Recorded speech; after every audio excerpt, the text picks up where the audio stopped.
Hey, what's up, guys, and welcome back to another Real Madrid review.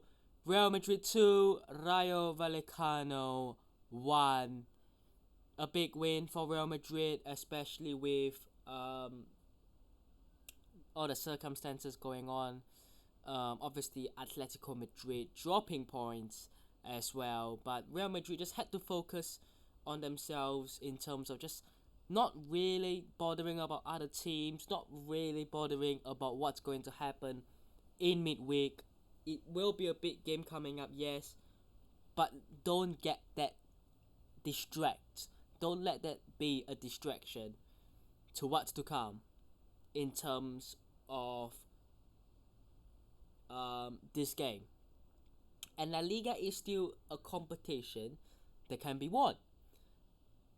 Look, Barcelona are by far the favourites, and I think everyone sees it, everyone knows it clear as day.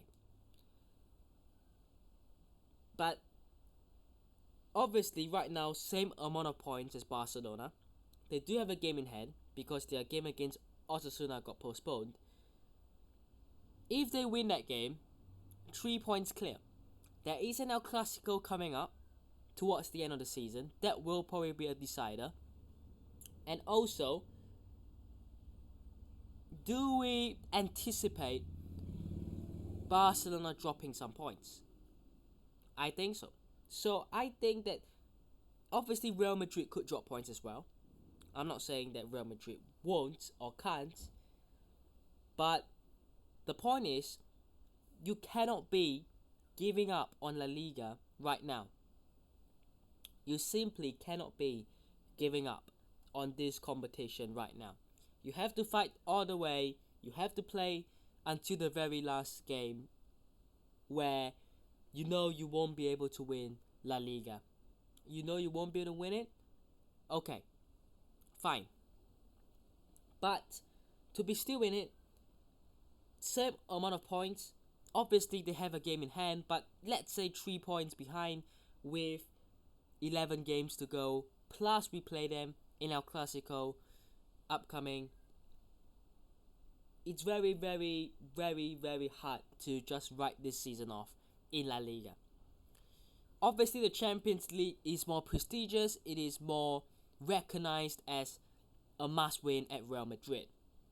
But La Liga is very important as well. I think you have to prioritize every trophy you're in, every competition you are in, and no excuses. For these players, the quality, the depth of the team, yes, there might be injuries, yes, there are players who are out, yes, there might have been suspensions along the way, but there is no excuse for these players to not be winning majority of the games. There just isn't. So, a big win today against a very good side. Let's not take it away from Rayo Vallecano, who are seventh. They are in the fight for Europe, which will be tough, but they are in that fight.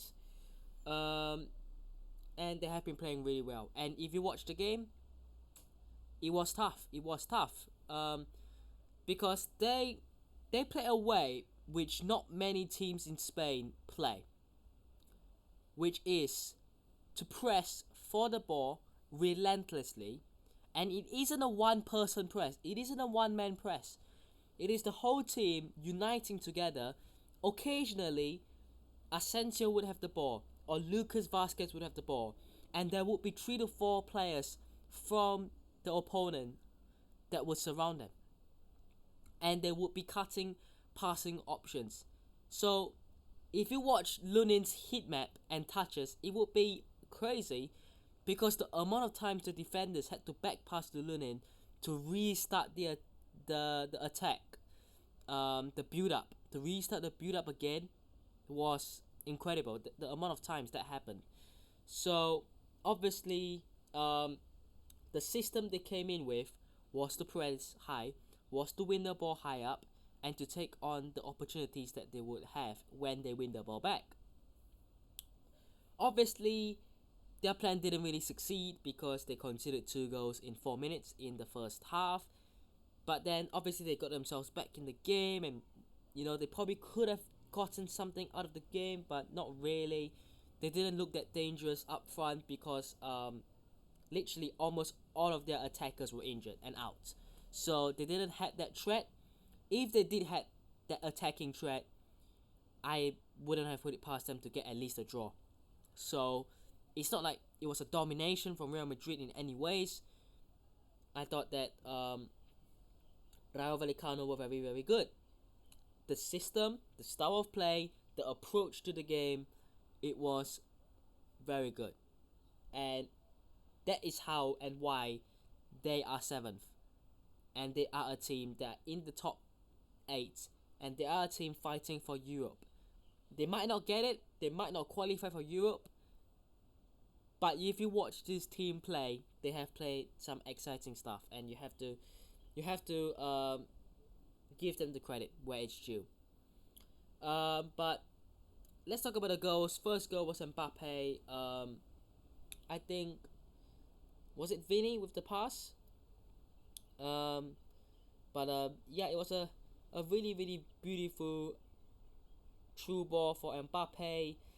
Tries to cut inside. Lucky the ball bounces back to him. And a very, very, very good finish. The second goal, look, Vini just had a really weird game because his first touches weren't that great. He was very heavy at times. He tried to dribble a couple of times and just really didn't have the space. That second goal sums it up really, because he had to turn all the way outside of the box, come back in again. He did a circle, came back in, and then a very, very good strike. Very, very nice indeed.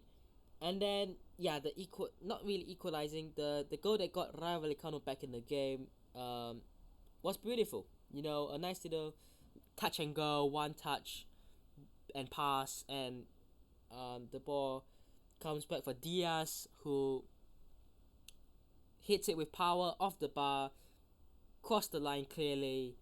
It came back out. Lunin, pushed it away afterwards, but it was clearly clearly over the line. So a very, very, very good goal indeed from Rayo Vallecano. And with that, the remaining 45 minutes were tough. In terms of just not being able to do a lot going forward. Had a couple of opportunities, didn't take them. And then Rayo Vallecano had a couple of opportunities as well. But no end product from either teams in the second half. And that is the story of the second half. Not a lot to talk about.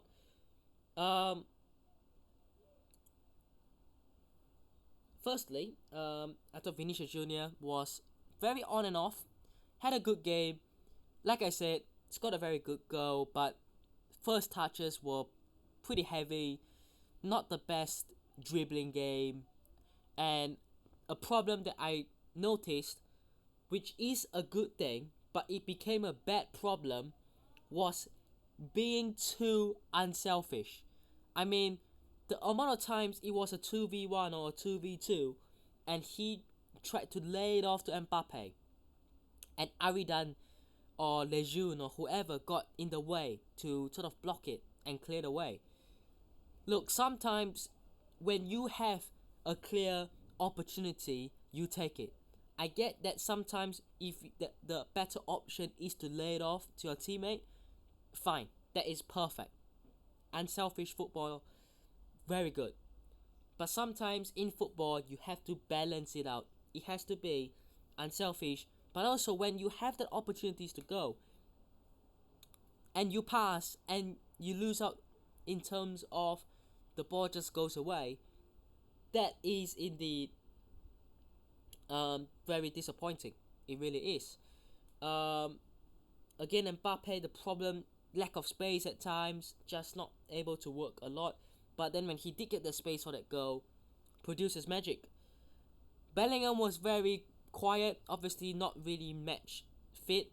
The match sharpness wasn't really there. Obviously, he has been out for a couple of games, so just to sort of get him back again. Rodrigo went off. I'm not sure what really happened to him in terms of the injury. It might have been a wrist or hand injury maybe. Yeah, Tchouaméni played really well. Modric again at 39 controlling the game, and the defense was pretty much okay. Um, Vasquez was okay. Asensio looked kind of shaky at times, not his best game.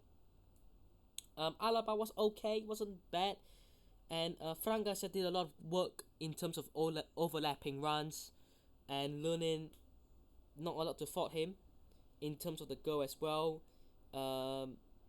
And yeah, Camavinga, Valverde, and Brahim all came on, and yeah, overall a very positive game in terms of just taking the points, but basically all to look ahead in terms of that Madrid derby midweek. But I hope you guys have enjoyed today's video. Hit the notification, subscribe to just on already, and I'll see you guys in the next one. Peace.